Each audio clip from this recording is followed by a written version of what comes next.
আমন্ত্রণ দেশ বাংলায়, সঙ্গে আছি আমি আফরিন সুমনা। শুরুতেই সংবাদ শিরোনাম। গাজীপুরে ঢাকা ময়মনসিংহ মহাসড়কের জায়গা ও ফুটপাত দখল করে গড়ে উঠেছে নানা ব্যবসা বাণিজ্য। ভোগান্তিতে পথচারীরা, ব্যবস্থা নেওয়ার আশ্বাস পুলিশের। এবং মুন্সিগঞ্জে আলুর ক্ষেত পরিচর্যায় ব্যস্ত কৃষকরা, অনুকূল আবহাওয়া থাকলে লক্ষ্যমাত্রা ছাড়িয়ে যাওয়ার আশা কৃষি বিভাগের।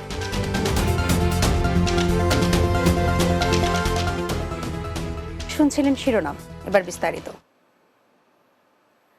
গাজীপুরের ঢাকা ময়মনসিংহ মহাসড়কের জায়গা ও ফুটপাত দখল করে গড়ে উঠেছে নানা ব্যবসা বাণিজ্য। এতে ভোগান্তিতে রয়েছেন পথচারীরা, ঘটছে ছোট বড় দুর্ঘটনা। এরপরও সংশ্লিষ্ট দপ্তরের নেই কোনো কার্যকরী ভূমিকা। তবে পুলিশ বলছে, জনসাধারণের চলাচলে ভোগান্তি হলে আইনগত ব্যবস্থা নেওয়া হবে। গাজীপুর থেকে মোহাম্মদ শহীদুল ইসলামের প্রতিবেদন, জানাচ্ছেন সুরাইয়া সীমা। গাজীপুরের ঢাকা ময়মনসিংহ মহাসড়কের টঙ্গী থেকে চৌরাস্তা পর্যন্ত, ঢাকা টাঙ্গাইল মহাসড়কের চন্দনা, নাওজোর, কড্ডা, বাইমাইল, কোনাবাড়ি বাস স্ট্যান্ড, নতুন বাজার, কলেজ গেট, মৌচাক, শফিপুর ও কালিয়াকৈরের বিভিন্ন স্থান অবৈধভাবে দখল করে বসিয়েছে দোকানপাট।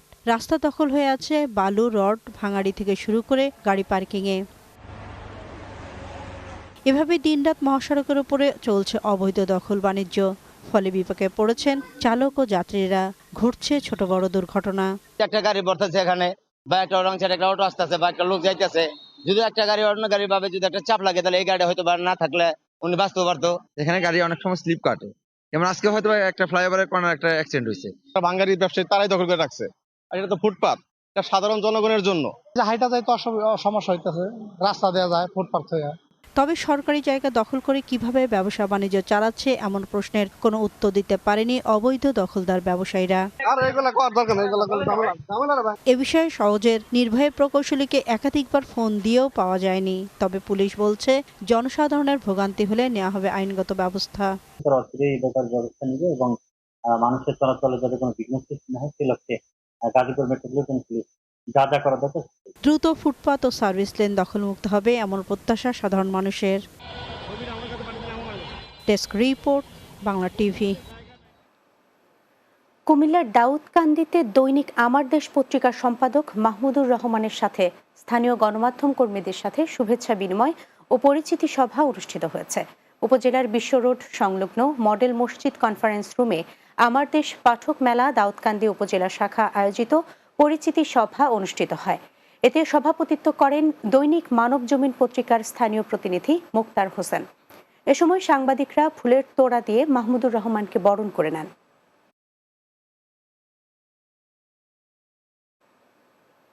বিএনপি নেতা আমির হোসেন বোয়িং ও যুবদল নেতা মানিক হাওলাদার সন্ত্রাসী হামলায় নিহত ও স্বেচ্ছাসেবক দল ও ছাত্রদল কর্মী আহত হওয়ার ঘটনায় খুলনায় বিক্ষোভ সমাবেশ ও মিছিল অনুষ্ঠিত হয়েছে। খুলনা মহানগর ও জেলা বিএনপির আয়োজনে দলীয় কার্যালয়ের সামনে বিক্ষোভ সমাবেশ ও মিছিল অনুষ্ঠিত হয়। অনুষ্ঠানে সভাপতিত্ব করেন খুলনা মহানগর বিএনপির আহ্বায়ক অ্যাডভোকেট এস.এম. শফিকুল আলম মনা।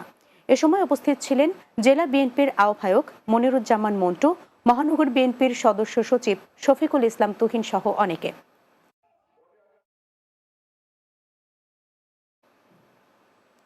মুন্সিগঞ্জ জেলার ৬টি উপজেলার বিস্তীর্ণ এলাকা জুড়ে রোপণ করা আলু ক্ষেতের পরিচর্যায় ব্যস্ত সময় পার করছেন কৃষকরা।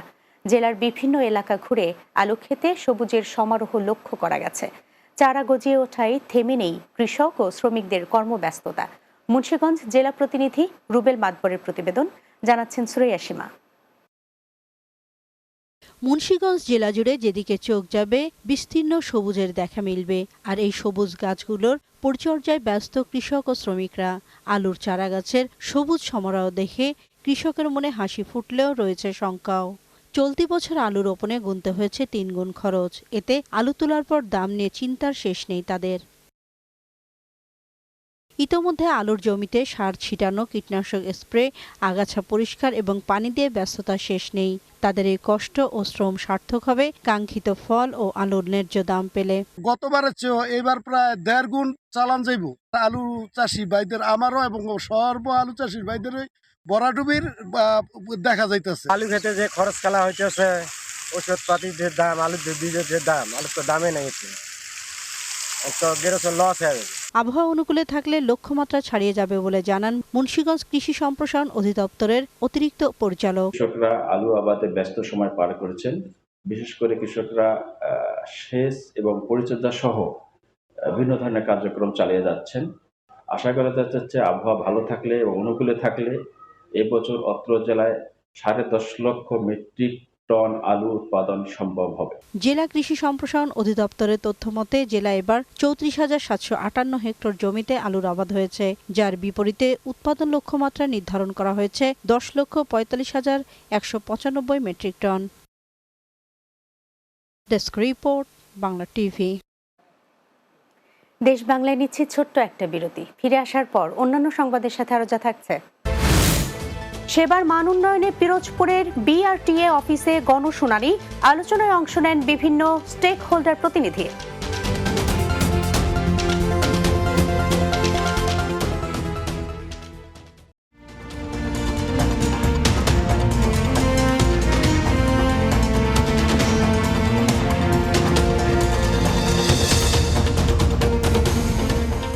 বিরতির পর দেশ বাংলায় স্বাগত আরো একবার। সেবার মান উন্নয়নের জন্য সেবা গ্রহীতাদের অংশগ্রহণে পিরোজপুর বিআরটিএ অফিসে গণশুনানি অনুষ্ঠিত হয়েছে। বুধবার দুপুরে পিরোজপুর বিআরটিএ এর সার্কেল অফিসে এ গণশুনানি অনুষ্ঠিত হয়। পিরোজপুর বিআরটিএ এর সার্কেল সহকারী পরিচালক এস.এম. মাহফুজুর রহমানের সভাপতিত্বে এতে অতিথি হিসেবে বক্তব্য দেন পিরোজপুর প্রেস ক্লাবের সহসভাপতি ইমাম হোসেন মাসুদ, পিরোজপুর জেলা বাস মিনিবাস শ্রমিক ইউনিয়নের সাধারণ সম্পাদক ফরিদ শেখ এবং পিরোজপুর জেলা বাস মিনিবাস কোচ মালিক সমিতির প্রশাসনিক কর্মকর্তা মাহমুদ হাসান আবুল সহ অন্যরা। ব্রাহ্মণবাড়িয়ার আখাউড়ায় মেধা বিকাশে সবজি দেখে খাতায় লিখল শিক্ষার্থীরা। আখাউড়ার রাধানগর সরকারি প্রাথমিক বিদ্যালয়ে এ অনুষ্ঠানের আয়োজন করা হয়। 37 রকমের সবজি টেবিলে সাজানো আছে। কেউ খাতায় লিখছে তো কেউ কেউ নিজেদের মধ্যে আলোচনা করছে। শিক্ষকরা এসব সবজি নিয়ে ধারণা দিচ্ছেন। শেষে শিক্ষার্থীরা সবজি নিয়ে পরীক্ষা দেন। পরে তাদেরকে নিজেদের পছন্দ অনুযায়ী সবজি পুরস্কার দেওয়া হয়। এতে প্রধান অতিথি ছিলেন উপজেলা নির্বাহী অফিসার ও পৌর প্রশাসক গাজালা পারভিন রুহি। বিদ্যালয়ের প্যারেন্টস টিচার অ্যাসোসিয়েশনের সভাপতি সাংবাদিক বিশ্বজিৎ পাল বাবুর সভাপতিত্বে এতে বিশেষ অতিথি ছিলেন উপজেলা প্রাথমিক শিক্ষা অফিসার শাহ ইলিয়াস উদ্দিন, উপজেলা সহকারী প্রাথমিক শিক্ষা অফিসার মোহাম্মদ লুৎফর রহমান সহ অন্যরা।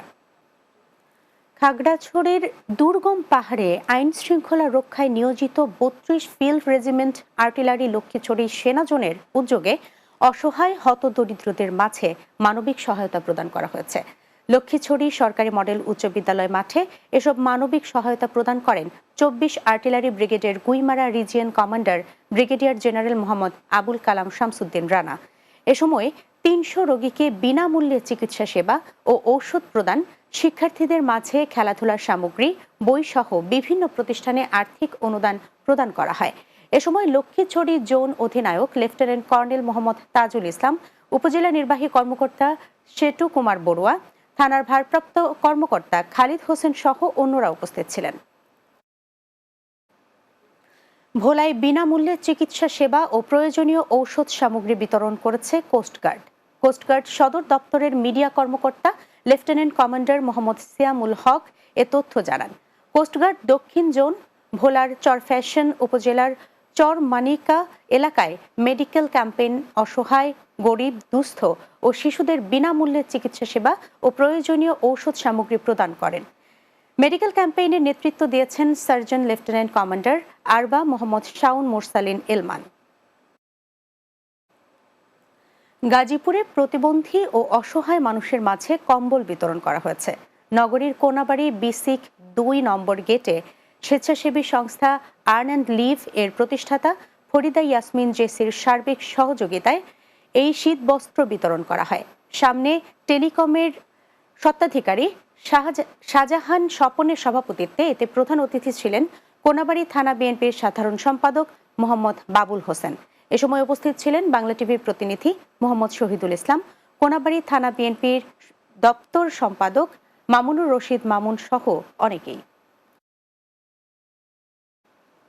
নোয়াখালীর বেগমগঞ্জ উপজেলার ছয়ানী ইউনিয়নের হাসানটোলা বকশি হাজি জামে মসজিদে 40 দিন 5 ওয়াক্ত নামাজ আদায় করায় 35 জন শিশু কিশোরকে বাইসাইকেল ও শুভেচ্ছা উপহার দেওয়া হয়েছে।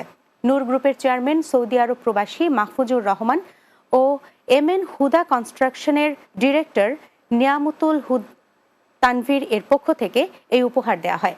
অনুষ্ঠানে প্রধান অতিথি ছিলেন টুমচর ইসলামিয়া কামিল মাদ্রাসার শাইখুল হাদিস শায়খ হারুন আল মাদানী। এ সময় নূর গ্রুপের প্রতিনিধি মাওলানা ইয়াকুব, অবসরপ্রাপ্ত সরকারি কর্মকর্তা মোহাম্মদ শাহ আলম সহ অনেকেই উপস্থিত ছিলেন। গোপালগঞ্জের কাশিয়ানী বন্ধু ফোরাম 97 এর আয়োজনে শীতার্ত মানুষের মাঝে কম্বল বিতরণ করা হয়েছে। অনুষ্ঠানে প্রধান অতিথি ছিলেন অগ্রণী ব্যাংকের সিনিয়র অফিসার সৈয়দ শাহিনুর রহমান। অনুষ্ঠানে সভাপতিত্ব করেন বন্ধু ফোরাম 97 এর সদস্য মোহাম্মদ মেজবা উদ্দিন শাহিন। এ সময় বন্ধু ফোরাম 97 এর সদস্য সচিব মোহাম্মদ জাহিদুল ইসলাম সহ বন্ধু ফোরামের সকল সহপাঠী সদস্যরা উপস্থিত ছিলেন। অনুষ্ঠানে সুবিধাবঞ্চিত দরিদ্র 200 জন শীতার্ত মানুষের মাঝে কম্বল তুলে দেয় কাশিয়ানী বন্ধু ফোরাম 97। শেষ করছি দেশ বাংলা। যাবার আগে সংবাদ শিরোনামগুলো জানিয়ে দিচ্ছে আরো একবার। গাজীপুরে ঢাকা ময়মনসিংহ মহাসড়কের জায়গা ও ফুটপাত দখল করে গড়ে উঠেছে নানা ব্যবসা বাণিজ্য। ভোগান্তিতে পথচারীরা, ব্যবস্থা নেওয়ার আশ্বাস পুলিশের। মুন্সিগঞ্জে আলুর ক্ষেত পরিচর্যায় ব্যস্ত কৃষকরা, অনুকূল আবহাওয়া থাকলে লক্ষ্যমাত্রা ছাড়িয়ে যাওয়ার আশা কৃষি বিভাগের। এবং সেবার মান উন্নয়নে পিরোজপুরের বিআরটিএ অফিসে গণশুনানি, আলোচনায় অংশ নেন বিভিন্ন স্টেক হোল্ডার প্রতিনিধি।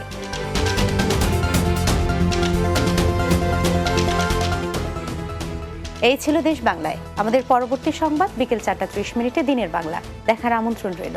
এতক্ষণ সঙ্গে থাকার জন্য ধন্যবাদ সবাইকে।